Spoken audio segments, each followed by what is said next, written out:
बातें हैं जो मैं आपके माध्यम से कहता रहता हूँ। मुझे लगता है कि सरकार को भी सुनाई देता है, कुछ भाषा भी बदली है। अभी मैंने 4 दिन पहले सुना है कि ये कह रहे थे एक साहब कि धर्म और मजहब में फर्क होता है। मैं बड़ा खुश हुआ कि मैं 2 साल से चिल्ला था, आपको सुनाई तो अभी मैं आप सबसे आपके सामने चाहता हूँ कि 2 बातें जरूर करें कि एक तो ये जो भारत सरकार के जितने भी नौकरी के कॉलम आते हैं और उसमें सब लिखा होता है कि अपना नाम लिखिए, पिता का नाम लिखिए, इसका नाम लिखिए, फिर उसमें आगे लिखा होता है रिलीजन। मैं आपके मन से ये मांग कर रहा हूँ और फिर ये जब YouTube पे जाएगी तो उनको भी सुनाई देगी।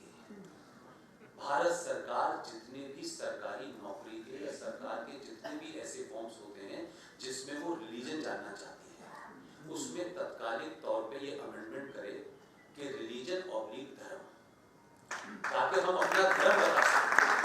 हमारा संकट ये है कि हम रिलीजन के सामने अपना धर्म लिखते हैं और वो कोई धर्म होता नहीं है, उसकी न कोई किताब है ना उसका कोई पैगंबर है। तो एक तो आप ये मांग रखें और दूसरा ये है कि भारत के संविधान में, संविधान बनने के बाद उसमें 22 स्केचेस को जोड़ा गया था संवैधानिक तौर पे, और अगर वो 22 स्केचेस को जोड़ करके जो भारत का ओरिजिनल संविधान था, जो पहली कॉपी थी जिसका हाथ से लिखा था रायजादा साहब ने, उस 22 स्केचेस के अंदर एक स्केचेस है जहां सबसे ऊपर बना हुआ है भगवान राम, लक्ष्मण और हनुमान। उन्हीं स्केचेस के अंदर छत्रपति शिवाजी महाराज की भी तस्वीर है, उसी के अंदर सुभाष चंद्र बोस का भी स्केच है। मेरी मांग यह है कि जिन्होंने ये कमेटी बनाई थी नंदलाल बोस के अंदर में, उस कमेटी ने वो बनाए, अप्रूव होके भारत के संविधान में शामिल किए गए। लेकिन सवाल यह है कि ये देश के इस वक्त की सरकार से मांग करनी चाहिए कि हम ज्यादा इस झगड़े में नहीं जाते कि कौन जिम्मेदार था, क्योंकि जो जिम्मेदार थे वो चले गए, अब है नहीं। मैं सिर्फ ये जानना चाहता हूँ कि जो ये पास होके संविधान में लागू हुआ था उसको किसके कहने से संविधान के अंदर से वो 22 स्केचेस निकाल दिए गए। और भारत सरकार किसी को जिम्मेदार ठहराए न ठहराए, मुझे उसमें नहीं इंटरेस्ट है। भारत सरकार तत्काल से ये ऑर्डर करे कि हर साल जो संविधान की कॉपी आम नागरिक के लिए दुकान पे मिलती है उसकी कीमत कुछ भी रखे, लेकिन ओरिजिनल संविधान का जो रेप्लिका है वो भी मिलना चाहिए।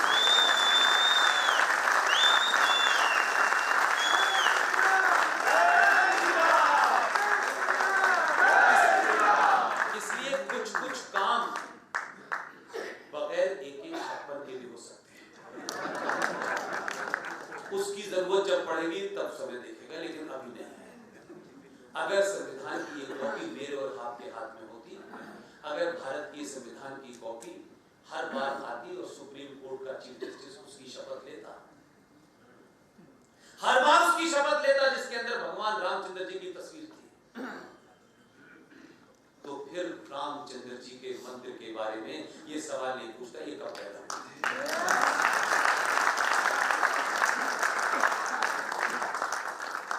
लिहाजा आजाद सेकुलर भारत में नमाज पढ़ करके दूसरों को डराना गलत है, इस पे बैन लगना चाहिए। आप यही फिलॉसफी माने, अपने घर में माने, लेकिन इस समाज में करोड़ों लोग नास्तिक भी रहते हैं, करोड़ों लोगों के देवी देवता अलग हैं। आपको ये अधिकार नहीं है कि आप सेकुलर भारत, इस्लामिक भारत में, इस्लामिक आप कंट्रीज में तो कर सकते हैं क्योंकि वहां तो सब अल्लाह के मानने वाले हैं, लेकिन भाई मुझे मत डराओ कि जो अल्लाह को मानने के अलावा किसी दूसरे की पूजा अलाउ नहीं है। मेरे अल्लाह के अलावा मैं तो गणेश, सरस्वती सबको पूजता हूँ, मुझे डराना बंद करो, इस पे बैन लगना चाहिए। और आप सबसे मेरी दरखास्त है कि आप उन महिला के पास जाइए दिल्ली में, यही बॉम्बे में, 10-5 लोगों का डेलीगेशन लेके जाइए, मैं उनसे बोल दूंगा, आप कहेंगे वो वहां आ जाएंगे, और उनसे इस बात की चर्चा कीजिए कि बॉम्बे हाई कोर्ट में जस्टिस तहलियानी का जो ऑर्डर है कि पूरे मुंबई के अंदर मस्जिदों से, गुरुद्वारों से, मंदिरों से सबसे लाउड स्पीकर उतरना चाहिए, लाउड स्पीकर के ऊपर कोई सुबह अज़ान और नमाज और सब गुरबानी या कोई मंत्रोच्चारण नहीं होगा, लीजिए, ये उस महिला की अकेले की जिम्मेदारी नहीं है। 1 लाख लोग उस थाने में जाएं और कहें कि ये बॉम्बे हाई कोर्ट का ऑर्डर है, ये कोर्ट ने ऑर्डर दिया है, हम कोई इल्लीगल मांग नहीं कर रहे, 24 घंटे में पूरे मुंबई में इसको लागू करो, तब तक धरना बंद नहीं होगा। क्या आप शाहीन बाग नहीं बना सकते? क्या आपके लिए कोई प्रॉब्लम है? क्या आप कोई नाजायज मांग रहे हैं? क्या आप इस देश की अदालतों की मदद कर रहे हैं, इस देश की पुलिस की मदद कर रहे हैं? पुलिस भी चाहती है लागू करना, लेकिन बौनी सरकारें उन्हें लागू करने नहीं देती। मुझे तो अफसोस है कि सत्ता का अजीबोगरीब खेल है। अच्छा खासा बाप, मुझे बहुत अफसोस है, सत्ता ने बाप का टाइटल ही छीन लिया। ऐसा स्थिति हो गई है कि जिसको आसाम से लेकर बिहार तक में आप कहते थे हिंदू हृदय सम्राट, उसका बेटे को हिंदू हृदय सम्राट कहने में शर्म आने लगी है।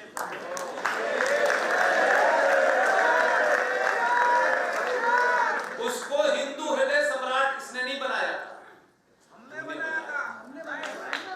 वो हमारा हिंदू हृदय सम्राट, एक हिंदू हृदय सम्राट जिसका मेमोरियल का ट्रस्ट का आप नाम ले रहे हैं, मैंने उनको बहुत पास से देखा। बड़े-बड़े नेता बड़ी-बड़ी डायलॉग देते हैं, लखनऊ में भाषण, कानपुर में भाषण बहुत देते, मैंने देखा है, लेकिन अशोक सिंघल को पुलिस की लाठी से जख्मी होते हुए, खून बहते हुए पुष्पेंद्र ने देखा है। ये जो राम मंदिर है, बड़ा पाखंड है, इसमें भी बड़े-बड़े पाखंडी इसमें घुस गए, लेकिन सिर्फ अकेला अशोक सिंघल है जिसको सैल्यूट करता हूं कि उसने पूरी जिंदगी इस मूवमेंट की करता, इस मूवमेंट को मूवमेंट बना दिया, घर घर पहुंचा दिया। आज अशोक सिंघल को अगर कोई सच्ची श्रद्धांजलि है, अशोक, जब भी ये मंदिर बने, अशोक सिंघल का पूरे इज्जत के साथ उसमें पत्थर लगना चाहिए। अगर वो नहीं होते तो ये मूवमेंट में, क्योंकि सियासी पार्टियां अपने नफे नुकसान के हिसाब से उसे तेज और कम करना चाहती थी, उसका विरोध था अपने लोगों के बीच में। उन्होंने कहा राम मंदिर किसी सियासी पार्टी का एजेंडा नहीं हो सकता। राम मंदिर को राम मंदिर तक पहुंचाने और राम मंदिर को आज इस परिणति पहुंचाने में उस शख्स का जो कंट्रीब्यूशन है वो किसी का नहीं है। आप लोगों ने मेरी बात को बहुत ध्यान से सुना। एक और सवाल अपने दोस्तों से पूछिएगा कि इस्लाम का जो असली रूप है, इस्लाम 1400 साल पहले प्रॉफिट मोहम्मद साहब, उनके दामाद अली जब फजर की सुबह की नमाज पढ़ने गए थे तो उनका कत्ल किसने किया था? आरएसएस। उनकी बेटी फातिमा बीबी को उनके घर में आग लगा करके जलते दरवाजे से दबा करके रामलाल और श्यामलाल ने मारा था। करबला के मैदान में प्रॉफिट मोहम्मद के नवासों को नारे तकबीर अल्लाह अकबर और पहला कलमा तैयब तैयब पन्ने पाक ला इलाहा इल्लल्लाह कह करके गर्दनें किसने काटी थी? असली इस्लाम आईएस की शक्ल में है। असली इस्लाम अल बगदादी की शक्ल में है। लोग इस तरफ गौर नहीं करना चाहते। पूरी दुनिया में अगर इस्लाम को बचाया है तो कल्चरल जो लोगों की सभ्यता थी लोकल, उसकी वजह से बचा।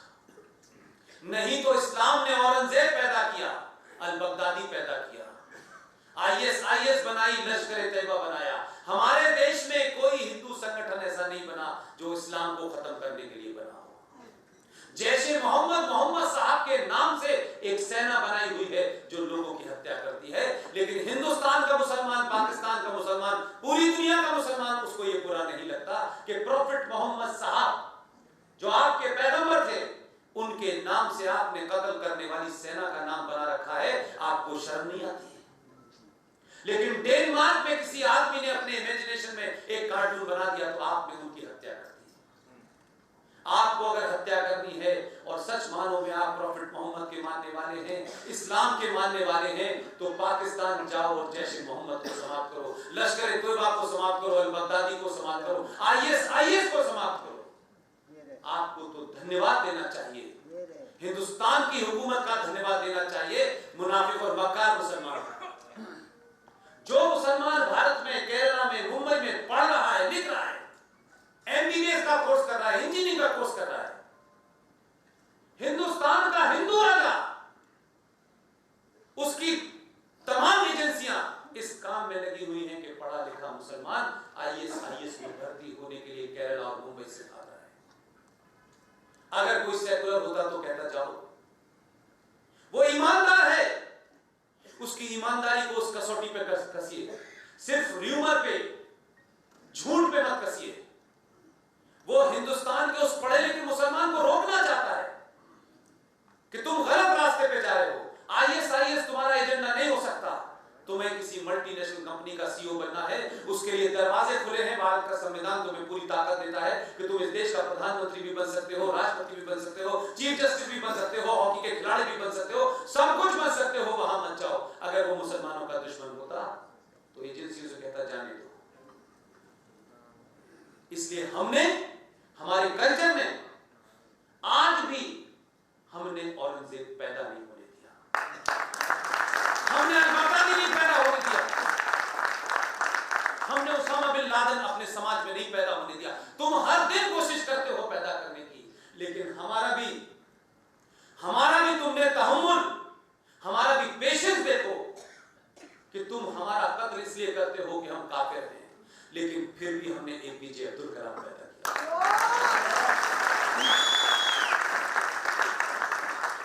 हमने उस्ताद अमजद अली पैदा किया। हमारी जात के ऊपर, हमारे दामन पे कोई दाग नहीं है कि हमारे कारण मुसलमानों में आतंकवादी पैदा हो गए हैं। तुमने अफजल गुरु पैदा करके उसको हीरो बनाया है। ये तुम्हारी कमजोरियत है, ये तुम्हारा ईमान है कि तुम भारत के प्रधान राष्ट्रपति एपीजे अब्दुल कलाम की जनाजे में 5 मुसलमान नहीं पहुंचे। और इसी महाराष्ट्र के अंदर मुंबई में एक याकूब मेमन नाम का आतंकवादी मारा गया, जिसने 1993 के बम धमाकों का मास्टरमाइंड।